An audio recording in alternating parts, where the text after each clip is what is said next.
Glória a Deus, louvado seja o Senhor.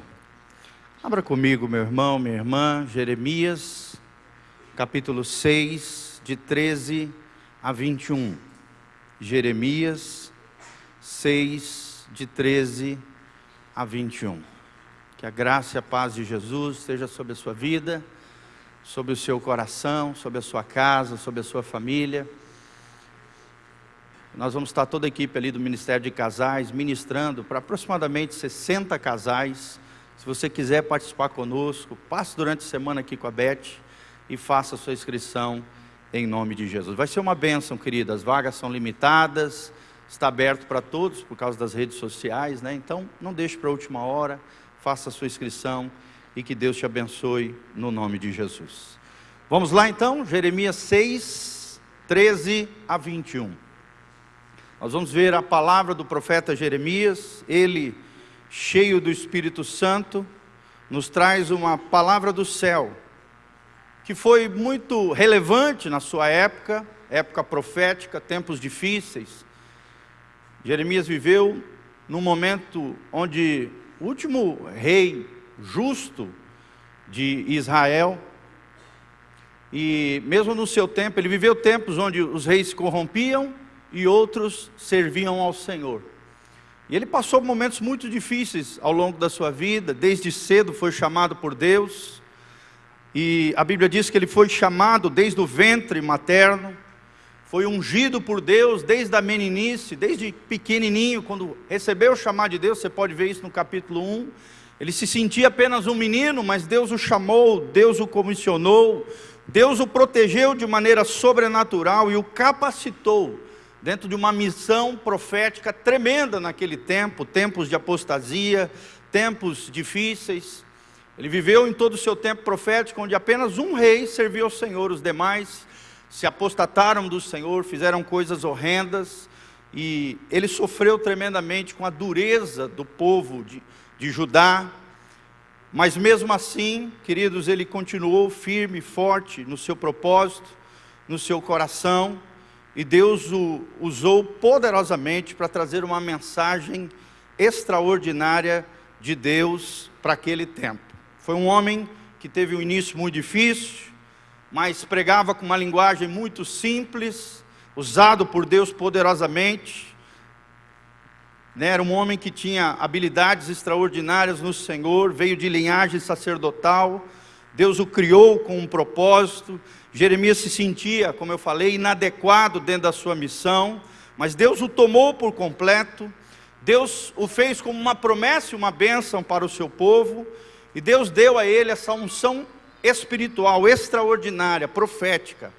Só para você entender o contexto da qual Jeremias vivia, Jeremias foi chamado a esse ministério de oposição, aquilo que estava errado no seu tempo, povo apostatando, povo abandonando as coisas de Deus. Jeremias nunca ganhou popularidade, nunca foi uma pessoa famosa ali entre o seu povo, pelo contrário, as pessoas o rejeitavam, o colocavam de lado, à mercê da religiosidade da época, mas ele não se cansou, ele não se calou. Mesmo em alguns episódios, a Bíblia fala, Jeremias 20, de 1 a 3, ele foi espancado, sofreu por causa dessa mensagem, a mensagem da salvação, a mensagem da restauração de Deus ao seu povo. Foi envergonhado, foi espancado, foi aprisionado num calabouço, no que a Bíblia chamou de poço de lamas. Está lá em Jeremias 38, de 1 a 6, mas mesmo assim ele continuou fiel ao Senhor, e pela graça de Deus executou, fez tudo aquilo que Deus havia mandado ele fazer dentro dessa missão extraordinária.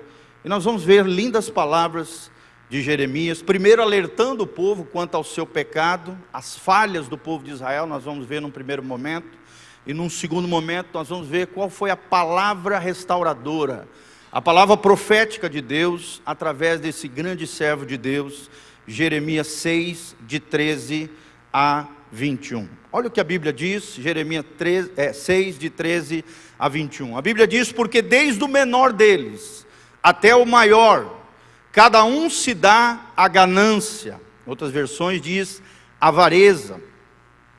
E tanto o profeta como o sacerdote usam de falsidade. Versículo 14, presta atenção: curam superficialmente a ferida do meu povo, dizendo paz, paz, quando não há paz. Versículo 15, serão envergonhados, porque cometem abominação, sem sentir por isso vergonha, e nem sabem que coisa é envergonhar-se. Portanto, cairão com os que caem, quando eu os castigar, diz o Senhor. Tropeçarão, diz o Senhor dos Exércitos. Versículo 16, assim diz o Senhor: ponde-vos à margem no caminho e vede a glória do Senhor. Perguntai pelas veredas antigas, qual é o bom caminho? Andai por ele, e achareis descanso para a vossa alma. Mas eles dizem, não andaremos. Também pus atalaia sobre eles, dizendo, estai atentos ao som da trombeta. Mas eles dizem em seu coração, não escutaremos. Portanto, ouvi, ó nações, informa-te, ó congregação, do que se fará entre eles. Ouve tu, ó terra, e eis que eu trarei mal sobre esse povo, o próprio fruto dos seus pensamentos, porque não estão atentos às minhas palavras, e rejeitam a minha lei. Presta atenção, rejeitam a minha lei e não estão atentos às minhas palavras, diz o Senhor. 20, para que, pois, me venha o incenso de Sabá e a melhor cana aromática das terras longínquas, os vossos holocaustos não me são aprazíveis, e os vossos sacrifícios já não me agradam. Portanto, assim diz o Senhor, eis que ponho tropeços a este povo, neles cairão pais e filhos juntamente, o vizinho e o seu companheiro perecerão. Amém? Feche os seus olhos, coloque a mão no seu coração, vamos orar ao Senhor. Pai, nós estamos aqui diante da Tua palavra bendita, diante dessa palavra profética, assim como eram nos dias de Jeremias, Pai, muitos têm vivido uma vida apostatando da fé, se corrompendo nas coisas desse mundo, longe dos caminhos do Senhor. E a Tua palavra diz que nós estamos vivendo o tempo do fim, o tempo, ó Deus, dos últimos dias, Pai, e os juízos virão sobre a terra, o que a Bíblia chama dos princípios de dores, a grande tribulação há de vir sobre a terra, os juízos do Senhor. Por isso, ó Deus, a importância, a relevância dessa palavra profética, trazendo de volta o Teu povo ao Teu coração, trazendo de volta o Teu povo, retornando eles às veredas antigas, ao bom caminho do Senhor. Pai, fala com o Teu povo, fala conosco, fala ao nosso coração, muda o que tiver que mudar dentro de nós, Pai, mas alinha novamente o nosso coração com Deus, que o pecado não tenha a ver conosco, ó Deus, que o pecado já não nos assedie, não nos derrube mais ao ponto de perecermos, de andarmos num caminho cíclico de derrota, de fracasso. Ó Deus, as fascinações dessa terra, livra-nos de tudo isso, das tentações, ó Deus, das opressões malignas, das ciladas do inimigo, dos engodos de Satanás, de tudo aquilo que o diabo tenta de alguma maneira tirar os Teus filhos do bom caminho do Senhor. Traz-nos de volta às Tuas veredas, ao bom caminho, o caminho de vida eterna. É o que nós Te pedimos de todo o coração, em o nome de Jesus. Amém e amém. Você pode ver aqui no contexto, o profeta no capítulo 5, revelando os pecados de Jerusalém, os pecados de Judá, é o título do capítulo 5. Logo em seguida, no capítulo 6, no início, nós temos como título, Jerusalém será sitiada. Ou seja, o profeta libera essa palavra profética, alertando o povo de Israel para se voltar novamente ao Senhor, porque se não se arrependerem, e infelizmente foi o que aconteceu, não se arrependeram, endureceram o coração, mesmo diante do servo do Senhor alertando, mesmo diante do servo do Senhor, profetizando aquilo que viria a acontecer, a história nos revela que o povo de Israel continuou prevaricando contra o Senhor, quebrando a lei de Deus, trazendo coisas abomináveis diante das suas casas, do seu lar, se afastando das coisas do Senhor, e sim, Jerusalém foi sitiada, as iniquidades de Jerusalém foram expostas pelo profeta aqui, principalmente nesse trecho que nós lemos, e nós vimos aqui qual foi a causa da queda do povo de Israel. Primeiramente foi levado pelos povos do norte, e logo em seguida o povo de Judá também foi levado cativo pelos babilônicos, é o que diz a história,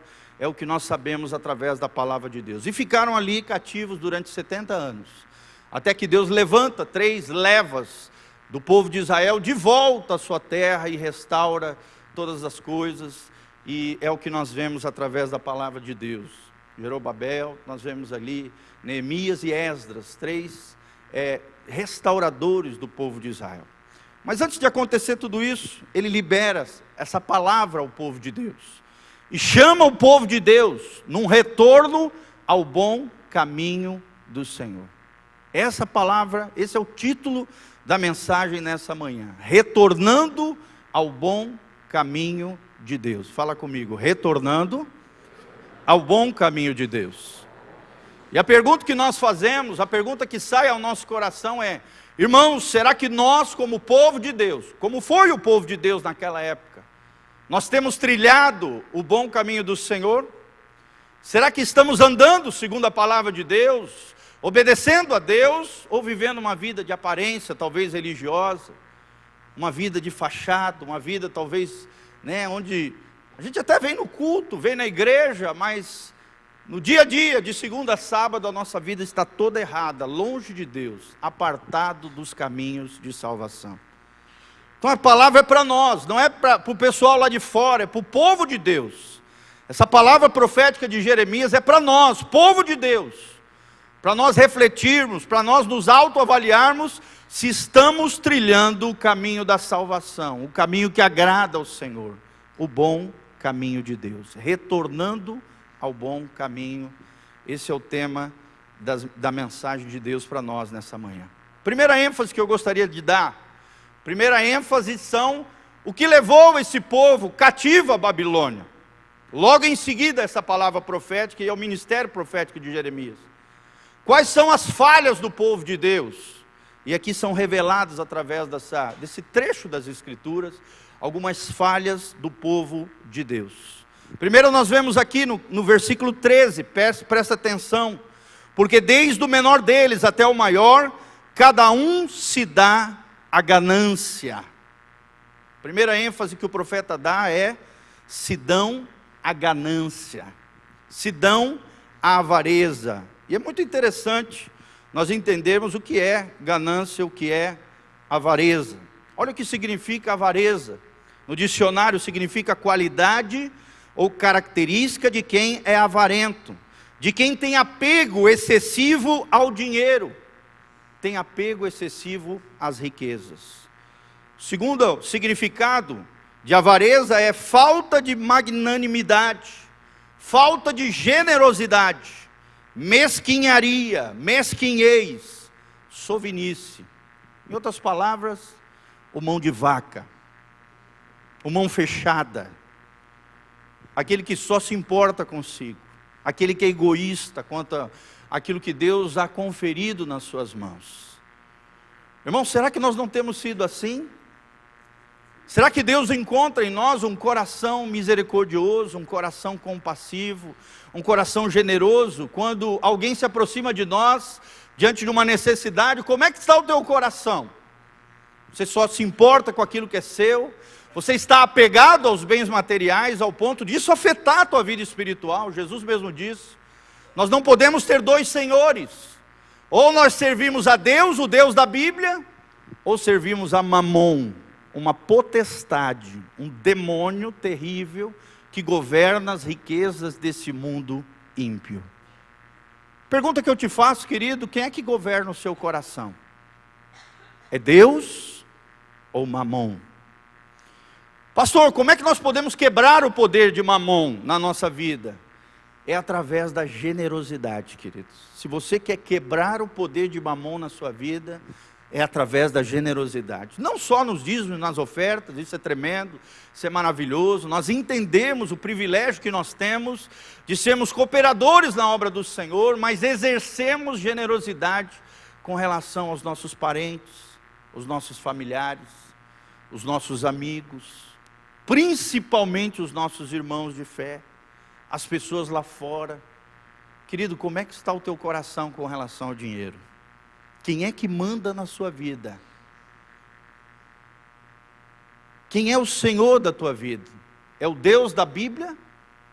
Ou é Mamon? Avareza, ganância, fala disso. E naquele tempo a Bíblia diz, sacerdotes eram assim, profetas eram assim, e era infestado de falsos profetas, que vendiam as suas falsas profecias por dinheiro, para agradar os reis, para agradar a aristocracia da época, para agradar os grandes senhores ali, para agradar o povo.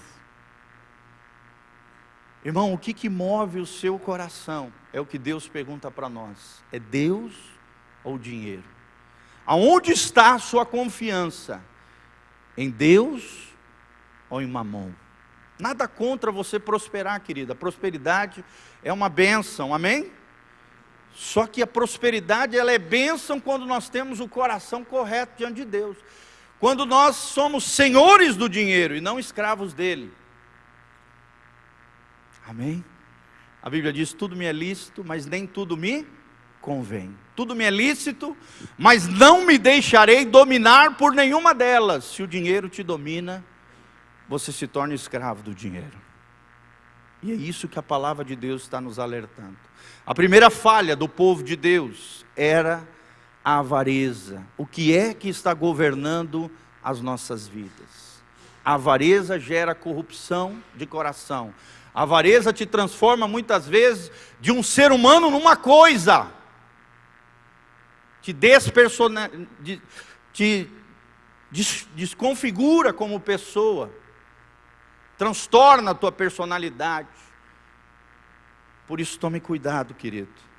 Se dão a avareza, diz a palavra de Deus. Segunda característica, ou falha do povo aqui, é que cada um usa de falsidade, de mentira. Meu irmão, como é que você lida com a mentira? Você tem vivido uma vida autêntica, legítima, verdadeira com o Senhor, ou uma vida falsa? Quando as pessoas perguntam algo para você, você tem agido com veracidade ou com falsidade? A Bíblia está dizendo que esse povo que se corrompeu, que foi levado cativo, cada um usava de falsidade. Temos vivido uma vida verdadeira, autêntica, real com o Senhor Jesus. A nossa experiência com Deus é apenas uma experiência religiosa, um cristianismo nominal, ou real, verdadeiro, palpável, concreto, no nosso dia a dia, com o Senhor Jesus. Temos dado bom testemunho lá fora, ou saímos mentindo, adoidado, falamos que vamos pagar e não paga, some, desaparece, dá um cheque, não acerta suas dívidas, é caloteiro, enganador, usa de malandragem, de falsidade, de mentira, para se dar bem à custa dos outros. Era assim na época de Jeremias. Eles usavam de falsidade. Até aqueles que deveriam ser referência, ser exemplo, os sacerdotes, os profetas, os maiorais daquela época, se davam à falsidade. É a segunda característica que levou o povo à corrupção e à ruína. Versículo 14, presta atenção, leia comigo. Curam superficialmente a ferida do meu povo. Ou seja, em vez de trazer uma mensagem de Deus, os sacerdotes daquela época, os profetas daquela época, os líderes daquela época, falsificavam a mensagem de Deus. Curavam superficialmente a ferida, não traziam a exposição, à luz, a real necessidade daquele povo, queridos. E como nós vemos hoje isso nas igrejas, no meio evangélico, lá fora nem se fala.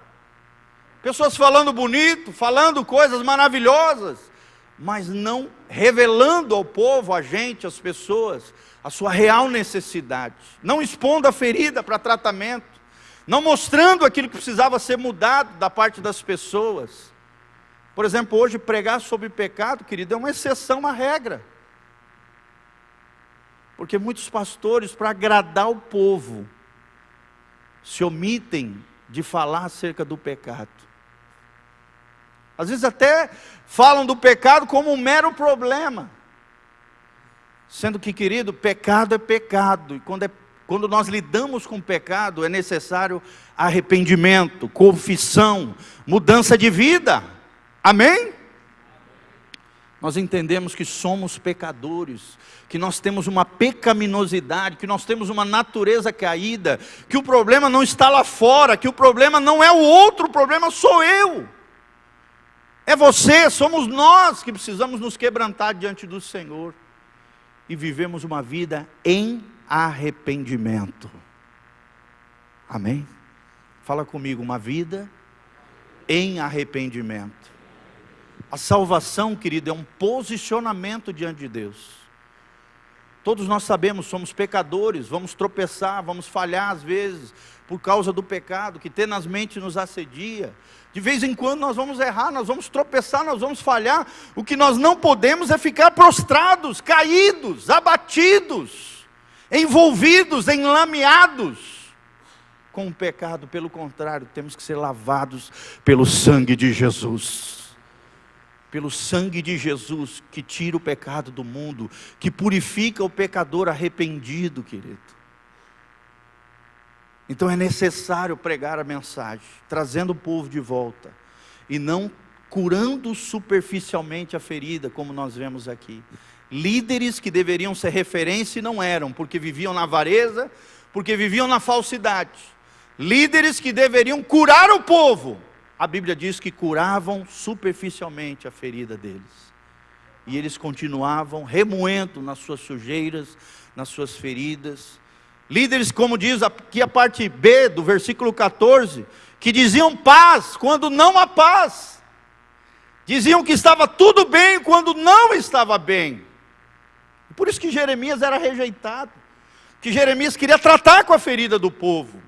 Queria expor aquilo que estava acontecendo, o povo se desviando, o povo se corrompendo, o povo se afastando de Deus. Jeremias pregava essa mensagem, querido.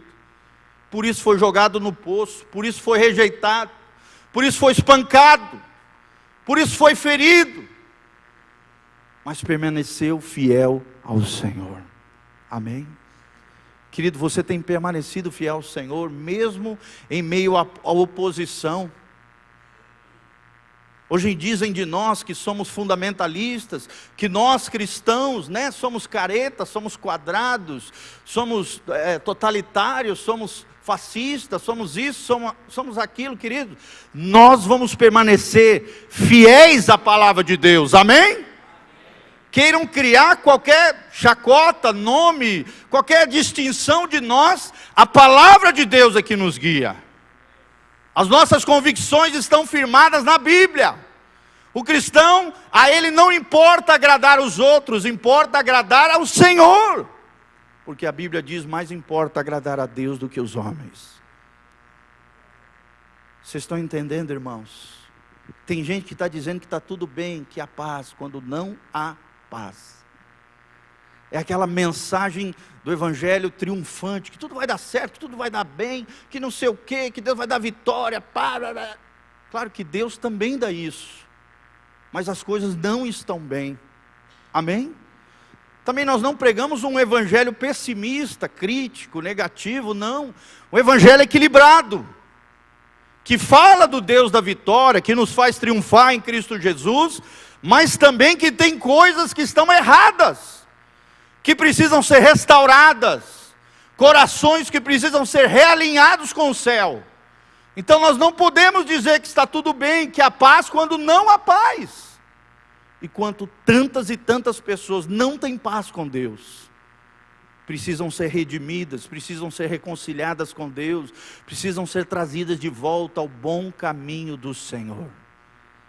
Será que Deus pode contar com você, querido, para trazer aqueles que estão longe para perto de Deus? Será que você tem dado um bom testemunho lá fora ou tem envergonhado o nome de Jesus? Qual é a mensagem que tem saído da sua boca? Uma mensagem apenas triunfante? Ou uma mensagem realista, concreta? Mostrando aqueles que estão lá fora, que precisam da graça salvadora de Deus, do arrependimento dos pecados, da mudança de vida, da regeneração através da palavra e do poder do Espírito Santo. É essa mensagem que tem que sair da nossa boca, como saiu da boca de Jeremias. Amém? Não importa se levantarem contra nós. Se Deus é por nós, quem será contra nós?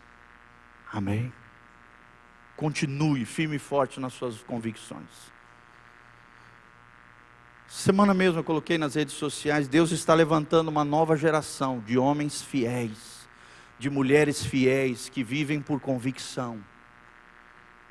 Deus está amadurecendo o seu povo, tirando homens e mulheres da meninice e trazendo-os à maturidade espiritual, pela graça de Deus e no poder do Espírito Santo. Então vamos amadurecer, vamos permanecer leais ao Senhor, fiéis ao Senhor, como foi Jeremias. A Bíblia diz que por causa disso, porque viviam, se davam à avareza, porque viviam uma vida falsa diante do Senhor, porque curavam superficialmente a ferida, porque diziam que há paz quando não havia paz. No versículo 15 a Bíblia diz que eles cometem abominação e não se envergonham. Olha que coisa terrível, gente. E isso é uma das maiores marcas da igreja atual, das pessoas hoje que se dizem cristãs.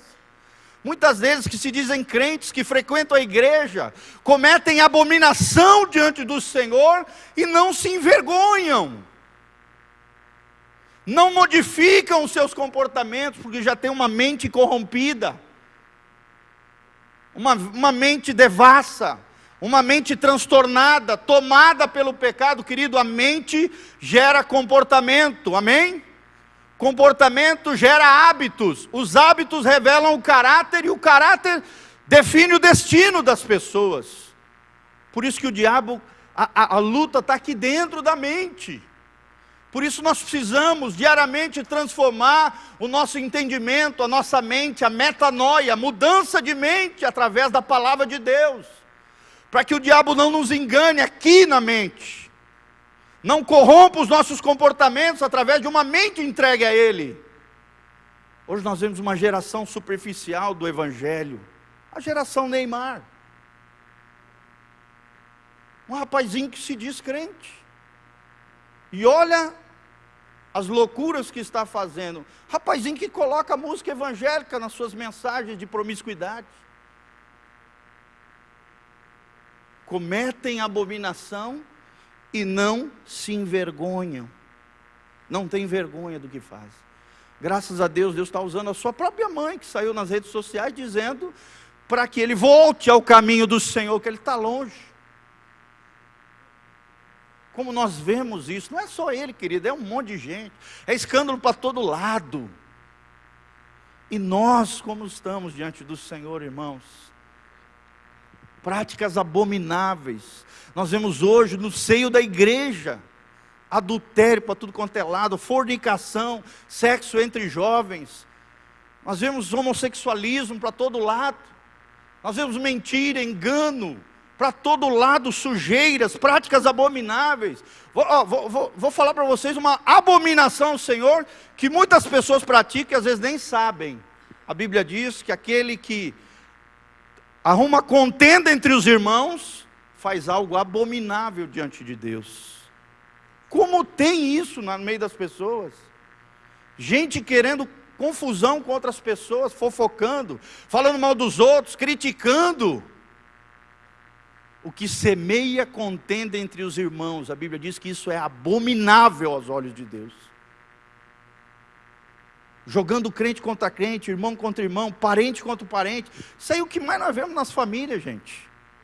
Irmão contra irmão, filhos contra pais, por causa de dinheiro muitas vezes, por causa de herança, por causa de bens, por causa de patrimônio, confusão. A Bíblia diz: caem e tropeçam diante da visitação de Deus.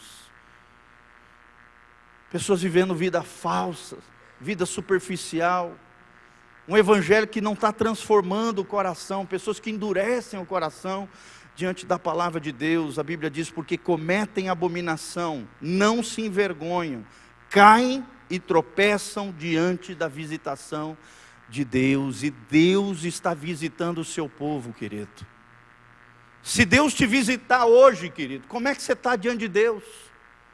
Se você morrer amanhã, como é que você está diante de Deus, irmão? Se Jesus voltar hoje, meia-noite, Como é que você está diante de Deus, na visitação de Deus? Será que você não tem sido dominado pelo dinheiro, avareza? Será que você não tem vivido uma vida falsa diante do Senhor? Será que você tem curado o seu interior, as suas feridas, de maneira superficial ou de maneira profunda aos pés de Jesus? Será que você não está dizendo que há paz quando não há paz? Será que você não está cometendo abominação diante do Senhor, blasfemando contra Deus, falando coisas de Deus que Deus não é? E não se envergonham, diz a palavra de Deus. Não andam nos caminhos de Deus, diz o versículo 16. Não escutam os atalaias do Senhor. Não escutam. Da mesma maneira que não escutaram Jeremias naquela época e foram levados cativos para a Babilônia, muitos não querem escutar. Quando a palavra é mais profunda, quando a palavra chacoalha, eles querem ouvir a aguinha com açúcar. E a Bíblia diz que eles vão seguir os mestres segundo o seu próprio coração. Porque nos últimos dias, diz 1 Timóteo capítulo 4, haveriam espíritos enganadores no seio da igreja, no meio do povo de Deus, a Bíblia diz, que se possível enganariam até os eleitos. Eleitos sendo enganados por espíritos enganadores. Vocês estão entendendo, gente? Vocês estão vendo? É Bíblia, é pura Bíblia aqui. Não é o que o pastor Giovanni está inventando. Está em cima das Escrituras. Pode ler aí, versículo 16. Não escutam os atalaias do Senhor, versículo 17. Atalaias que dizem, santifique-se diante do Senhor. Atalaias que Deus usa dizendo, Jesus está voltando, e eles ridicularizando. Atalaias do Senhor que dizem, mudem as suas vidas, transformem-se diante do Senhor, realinhem o seu coração com o céu, voltem-se ao Senhor enquanto a porta da graça ainda está aberta. Um dia essa porta vai se fechar, queridos.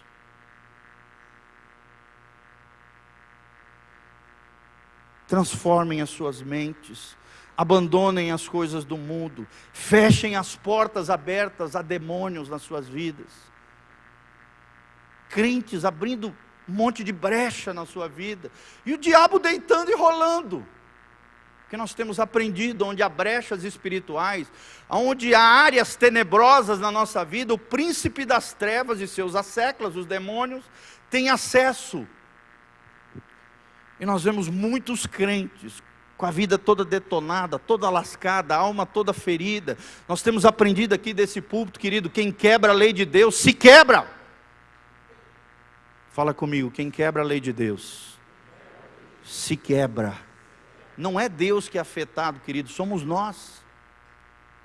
Quando nós quebramos a lei de Deus, quem se quebra somos nós. E só existe uma maneira de nos restaurarmos, é voltarmos ao bom caminho de Deus, ouvindo os atalaias do Senhor, os profetas que Deus envia, os servos que Deus envia, os pastores que Deus envia, os pregadores, os irmãos maduros. Qualquer irmão pode ser usado aqui como um atalaia do Senhor, amém? Deus quer te levantar como uma atalaia do Senhor lá fora. Alguém que vive para a sua glória, alguém que é um bom testemunho lá fora, alguém que é boca do Senhor lá fora. E será que Deus pode contar conosco? Talvez você olhe para você e diga, Senhor, eu sou só um menino na fé. Senhor, eu acabei de me converter. Senhor, eu me sinto incapaz. Deus está dizendo, o meu Espírito está sobre você. Abre a tua boca que eu encherei, diz o Senhor dos Exércitos. Que a palavra de Deus habite ricamente no seu coração, que você seja um atalaia de Deus lá fora. Eu me lembro quando eu era menino, adolescente, eu me desviei ali dos 13 aos 17 anos, desviei assim entre aspas, vivi uma vida aparente, assim, religiosa, ia na igreja para agradar os meus pais, mas meu coração estava lento, eu queria flertar com o mundo, eu queria experimentar aquilo que o mundo oferecia. E eu me lembro, certa vez, um homem de Deus chegou dentro da minha casa, enviado pelo Senhor. Ele enfiou o dedo na minha cara e disse, Giovanni, se Jesus voltasse hoje, para onde você vai? Irmãos, na hora veio uma convicção, eu comecei a chorar, porque o Espírito Santo trouxe uma convicção no meu coração, que naquele momento, o tipo de vida que eu estava vivendo, o inferno era o meu lugar. E Deus usou aquele homem, eu me lembro até hoje, o Larry, com o dedo na minha cara. Deus usou aquele atalaia do Senhor para chacoalhar a minha vida. A partir daquele momento eu iniciei um novo ciclo com o Senhor, de arrependimento, de contrição, de mudança de vida. O filho que estava longe, o filho que era pródigo, voltou à casa do pai. Amém? Talvez você esteja se sentindo assim como filho pródigo, comendo a comida dos porcos em vez de estar comendo na mesa do pai, se sentindo lambuzado, todo sujo, mas o pai olha para mim e para você e diz: filho, volta, eu tenho um lugar para você, eu tenho novas vestes, eu tenho uma sandália nova, eu tenho um anel para colocar no teu dedo, eu quero correr na tua direção para te abraçar, eu quero te colocar de volta na posição de filho, filho amado, eu quero te dar uma herança que foi perdida pelo pecado, eu quero restaurar todas as coisas na tua vida. Mas naquela época não escutaram os atalaias do Senhor, rejeitaram a lei de Deus, está no versículo 19, rejeitaram a palavra do Senhor, faziam sacrifícios, como tem cristãos hoje fazendo sacrifício para lá, para cá, correndo aqui, fazendo um monte de coisa para tentar agradar a Deus. A Bíblia diz, irmãos, que não é sacrifício que agrada ao Senhor, é obediência quero, e não sacrifício, amém? O que Deus quer, duas coisas, é fé, confiança em Deus. Quem entrega confia, né? Quem confia entrega, quem entrega descansa em Deus. E a segunda coisa que Deus quer, espera de nós, é obediência. O ABCD do crente é obedecer. As crianças aprendem o ABC, não é verdade? O crente, quando se converte, o abecedário do crente é obedecer. E como é que está a nossa vida com relação à obediência? Não adianta fazer sacrifício, não adianta carregar uma cruz e andar por quilômetros, como nós vezes, não adianta subir escada de joelho, não adianta ir um monte de vezes no culto, mas não fazer com que a palavra se encarne na sua vida diária, com que a palavra se torne uma realidade no seio da sua família, no seu dia a dia. Senão vira só sacrifício. É uma bênção vir à igreja? Sim. É uma bênção servir ao Senhor? Sim. É uma bênção ouvir a palavra? Sim. Mas a palavra precisa encarnar no nosso dia a dia. Amém? Será que a palavra de Deus está encarnando no seu dia a dia? Ontem eu estava ministrando para casais, eu falei isso para eles, nós aprendemos isso com os nossos pastores, principalmente o pastor Volteni, que a nossa vida fale mais alto que as nossas palavras. Amém? Fala comigo, que a minha vida fale mais alto que as minhas palavras. Que as pessoas vejam a glória de Deus na minha vida, na minha casa, na minha família, em tudo aquilo que eu fizer, em tudo aquilo que eu fizer seja para a glória de Deus, não uma vida de aparência, não uma falsa piedade que não agrada ao Senhor, não sacrifícios que não levam a nada. Sem obediência é vão, é fútil. É carroça vazia, que faz às vezes barulho na casa do Senhor, mas por dentro é vazia. Como tem crente hoje, fazendo barulho para fora, mas seu coração está vazio de Deus. Fazem sacrifícios, têm aparência de piedade, mas não agradam ao Senhor, porque não o obedecem. A Bíblia diz: tropeçarão, perecerão, e o mal entrará em ação. Por quê? Porque não se arrependem, endurecem os seus corações. Versículo 21, desse lindo trecho da palavra de Deus. Mas aí vem a resposta de Deus para mim e para você, amém? Até agora nós só pregamos o caos, a crise, os problemas, as falhas do povo, as coisas negativas que estavam acontecendo naquela época profética do profeta Jeremias. Mas agora existe uma palavra de esperança, a palavra profética de Deus para os nossos corações. Versículo 16, assim diz o Senhor: ponde-vos à margem no caminho, Coloquem-se de volta ao caminho e vede a glória do Senhor, irmão. Quem quer ver a glória do Senhor na sua vida? Mas antes de ver a glória do Senhor, a Bíblia diz: ponde-vos de volta ao caminho de Deus. Retornemos ao caminho. A palavra profética é a segunda ênfase que eu dou. A primeira, as falhas do povo, já falamos sobre ela. A segunda ênfase é a palavra profética. É Deus dizendo para mim e para você: ponde-vos de volta no caminho. Que caminho é esse? O caminho de vida eterna, o caminho dos bondosos, o caminho dos justos, os caminhos daqueles que levam Deus a sério, os caminhos da santidade, o que a Bíblia chama de veredas da justiça. Amém? Como disse o salmista: sonda-me, Senhor, e vê se há em mim algum caminho mau, guia-me pelas veredas da justiça, por amor do seu nome. Será que nós temos trilhado as veredas da justiça? Será que nós temos buscado a presença do Senhor? Querido, é tempo de buscar o Senhor. A porta da graça permanece aberta. É Deus chamando eu e você através do Espírito Santo. Retornemos ao Senhor, retornemos ao bom caminho de Deus. Vejam a glória de Deus. O que significa ver a glória de Deus? É experimentar uma vida de milagres. É experimentar a vida do sobrenatural de Deus no nosso dia a dia. Amém? Será que você tem vivido essa vida que atrai a glória de Deus, que atrai milagres, que atrai o sobrenatural, que atrai a provisão do Senhor, o Jeová Jirê, o El Shaddai, o Deus Todo-Poderoso, Jeová Jirê, que provê todas as coisas, o Elohim, o Deus maravilhoso, o Adonai, o Deus Criador, o Deus extraordinário. Diz para mim e para você: vejam a minha glória, mas primeiramente ponde-vos diante dos meus caminhos. E é interessante que a Bíblia diz nesse versículo 16: perguntem pelas veredas antigas. Está aqui: andai por ele. Perguntai pelas veredas antigas, qual é o bom caminho? Perguntem pelas veredas antigas. Fala comigo: as veredas antigas. Hoje nós vemos um bando de crente correndo atrás de coisas novas. Os modismos, para lá e para cá, é coisa nova daqui, aí vai, a onda nova ali, uma novidade ali, um pregador que fala bonito assim, cheio de bobiça lá no meio, e os crentes,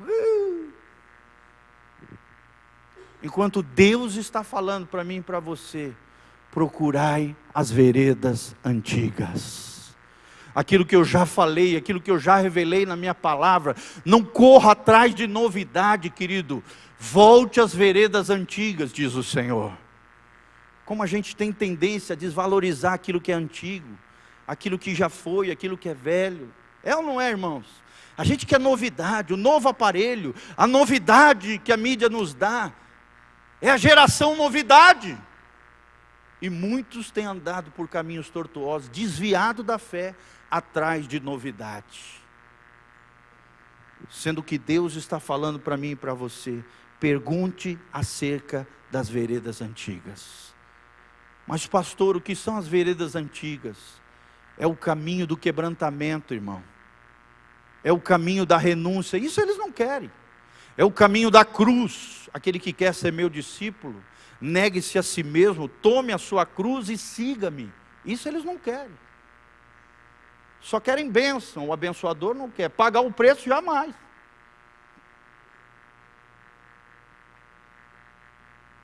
Uma vida de perdão, irmãos. Quantos crentes amargurados, que não voltam às veredas antigas do perdão, da reconciliação, da restauração familiar. Crentes cheios de ódio, cheios de amargura, cheios de ressentimento.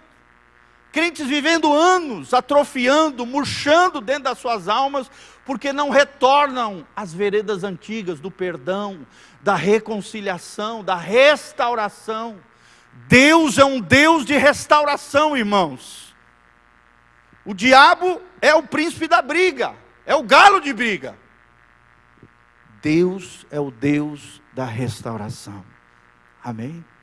Você voltar às veredas antigas, é o quebrantamento, é a humildade, a humilhação. Ninguém quer humilhação hoje, só quer a glorificação. Só quer o bem bom, a exaltação, a autopromoção. Mas a humilhação ninguém quer. São veredas antigas. Simplicidade, a singeleza de coração. Pais que reconhecem seus erros diante dos filhos. Porque já não querem criar aquela imagem de super pai, super mãe, reconhecem que são pecadores. Como é que teu filho vai aprender que ele é pecador se você nunca pede perdão para ele? Como é que ele vai aprender sobre o perdão? Como é que ele vai saber o que é quebrantamento quando eles errarem se você não reconhece suas falhas, papai e mamãe? Retornemos às veredas antigas. Humilhação, quebrantamento. Deus resiste aos soberbos, diz a palavra de Deus, mas exalta os humildes, glorifica aqueles que se humilham diante dele. As veredas antigas da confissão, as veredas antigas da renúncia. Precisamos voltar às veredas antigas. Segura no ombro do seu irmão e diz para ele: precisamos voltar às veredas antigas. Chega de modismo, chega de correr atrás de modinha daqui, modinha dali. Precisamos voltar às Escrituras. Um retorno às Escrituras, um retorno à Bíblia, um retorno às veredas antigas, andando pelo bom caminho do Senhor, como diz aqui no versículo 17. Voltem ao bom caminho de Deus, andem pelo bom caminho, o caminho de Jesus, o caminho do reino de Deus, o caminho do Evangelho. Não é fácil, a Bíblia diz, é um caminho estreito, difícil, mas que conduz à vida eterna.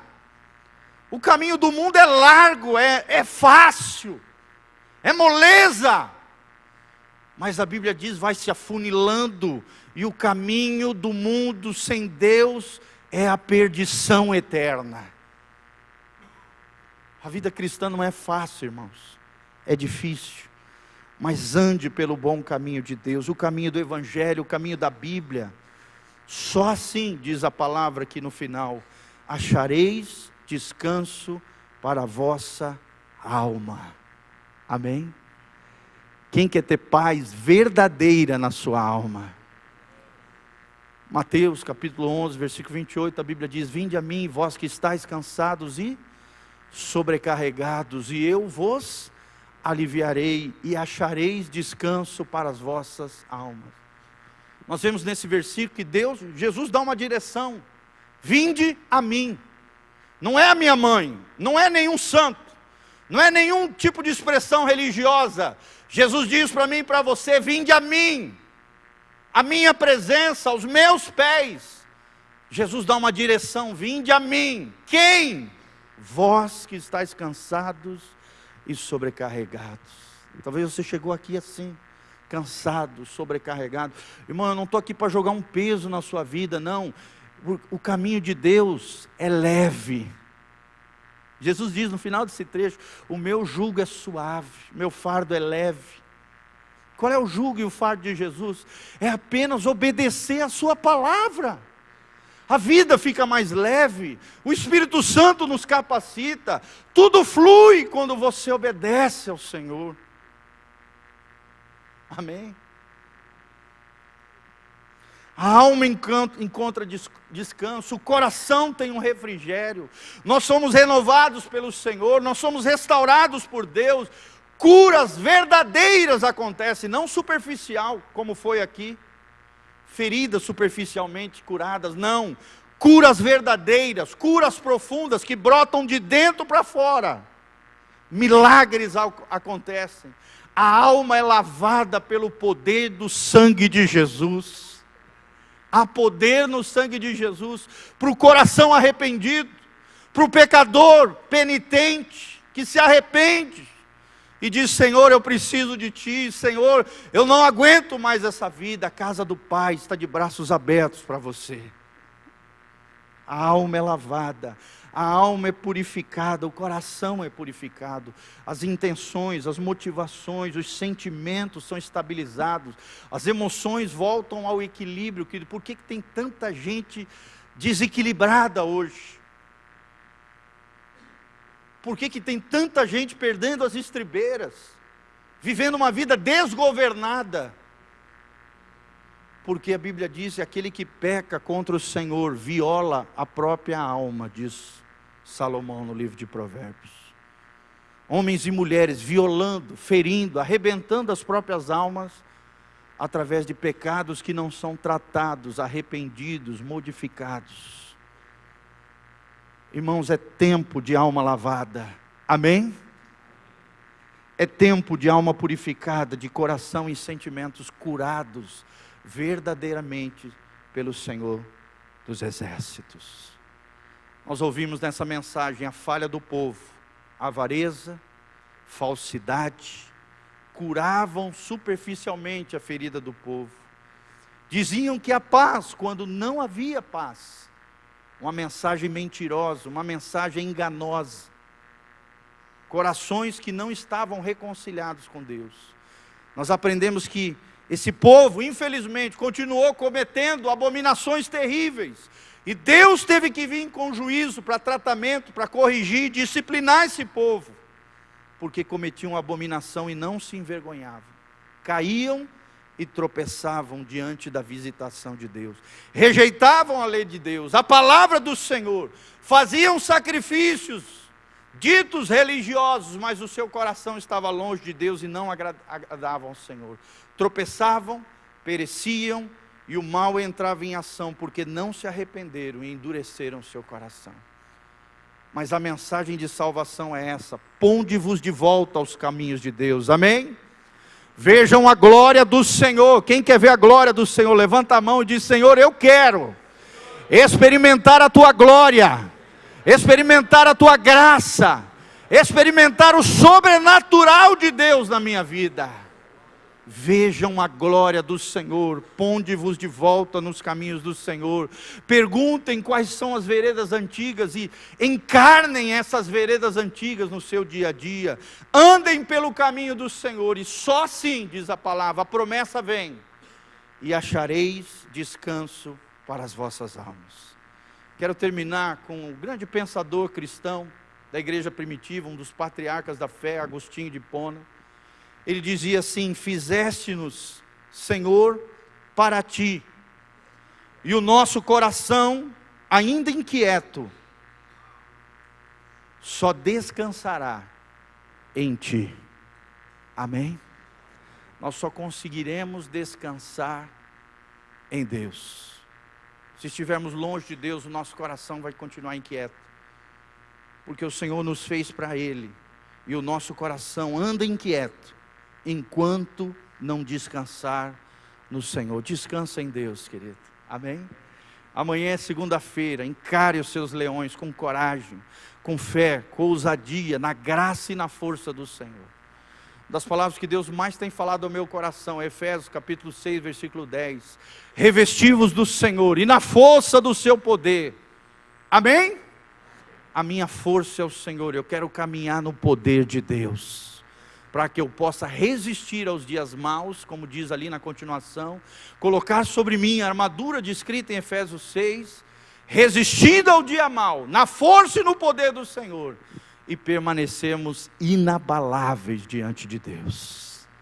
Coloque-se de pé, coloque a mão no seu coração, feche os seus olhos, aleluia, glórias ao Senhor Jesus. Feche os seus olhos, coloque a mão no seu coração, vamos orar diante de Deus. Querido, se Deus tem te mostrado coisas tremendas que você precisa mudar na tua vida, o mesmo sol que brilha sobre a manteiga e derrete, é o mesmo sol que brilha sobre o barro e o barro endurece. O teu coração é de barro ou é de manteiga diante do Senhor? Quando a palavra vem, o seu coração se derrete diante dela, muda, transforma, restaura, ou o seu coração endurece, é de barro diante do Senhor? Senhor, nós estamos aqui diante da tua palavra, Pai, bendita e maravilhosa. Queremos, ó Deus, que o teu povo retorne ao caminho do Senhor. Ó Deus, nós pregamos o evangelho bíblico, o evangelho da palavra, o evangelho das veredas antigas. O evangelho do quebrantamento, da humilhação, ó Deus, do perdão, da graça, da renúncia, da cruz de Cristo, do sacrifício real e espiritual verdadeiro, que é oferecermos os nossos corpos, como diz lá em Romanos, como sacrifício vivo e agradável diante do Senhor. Senhor, acha em nós corações de manteiga, corações que se derretem diante da Tua palavra, corações que são modificados pelo Teu poder, que são conquistados pela Tua graça maravilhosa. Deus, dá-nos um coração conforme o Teu coração, dá-nos um coração alinhado com o céu, Pai, um coração que volta ao bom caminho do Senhor, um coração que trilha as veredas da justiça, um coração, ó Deus, que não vive uma vida de aparência, de falsidade, de religiosidade aparente, mas de realidade concreta com o Evangelho de Jesus, um coração que vive aquilo que prega, ó Deus, um coração que encarna a Tua palavra,